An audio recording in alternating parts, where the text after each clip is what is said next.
The Orson Welles radio program War of the Worlds sent countless thousands of people into the streets in fear and in curiosity. Marvin Scott visited the site of the imaginary battle and spoke with survivors of that frightful night. It was very terrifying that night.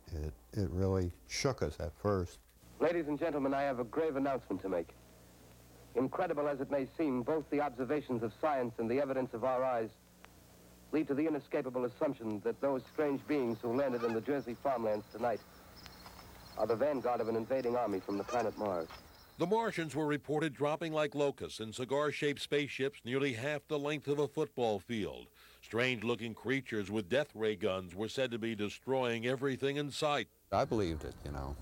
It was very easy to believe. 60 years ago, Paul Moran was mesmerized by the broadcast. You really listen. We got our ears closer to the radio to hear what was going on, and being it was so local, it made it more scary. Bulletin from Trenton, New Jersey. At least 40 people, including 6 state troopers, lie dead in a field east of the village of Grover's Mill.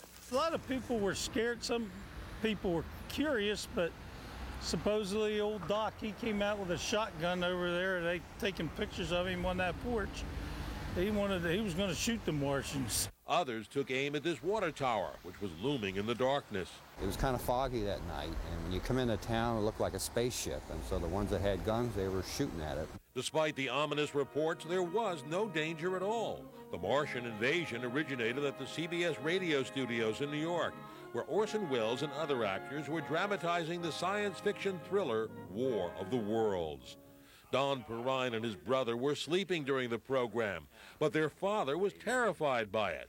He loaded us up in a car. We're going to get the hell out of there. I mean, we knew Grover's Mill very well, and the Martians are there. We obviously did not want to be there any longer. One of the local farmers pulled all his kids out of the house, put them in the car, and pulled up to the gas tank, started putting gas in it, got in the car and took off and forgot to take the hose out and tore it right out of the ground. Hundreds of cars are parked in the field in back of us, and the police are trying to rope off the roadway. The cars were coming, one right after the other. They came to see the Martians, you know. They wanted to see the Martians there in Grover's Mill. This tranquil farmland in rural Grover's Mill was the beachhead for the Martian invaders. The high school now stands on the spot where the imaginary spaceship landed, and new homes are filling in the emptiness where the fictional aliens romped and terrified a nation. More than 1 million people feared they had something to fear and fled their homes. In Pittsburgh, a woman tried to commit suicide, saying she preferred poison to Martian death rays. In Indianapolis, a woman screamed out in church, "It's the end of the world." In Rhode Island, callers urged the electric company to black out their city from the Martians.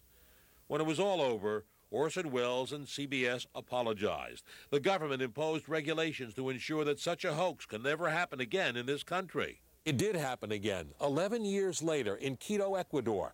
The broadcast was so realistic that listeners were outraged when they realized that it was only a dramatization.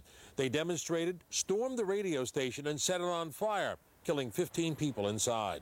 Those who lived through the War of the Worlds in Grover's Mill don't think Americans could be fooled like that again. Because of television, because the radio was, you imagined things in your mind, really, when you heard the radio.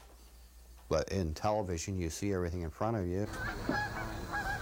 Instead of Martians trespassing across the picturesque Grover's Mill pond, nearby stands a monument commemorating the infamous program that was to become a landmark in broadcasting history. This plaque commemorates an event that certainly did put Grover's Mill on the map, and perhaps made this tiny hamlet the only historical site in the world made famous by an event that never happened.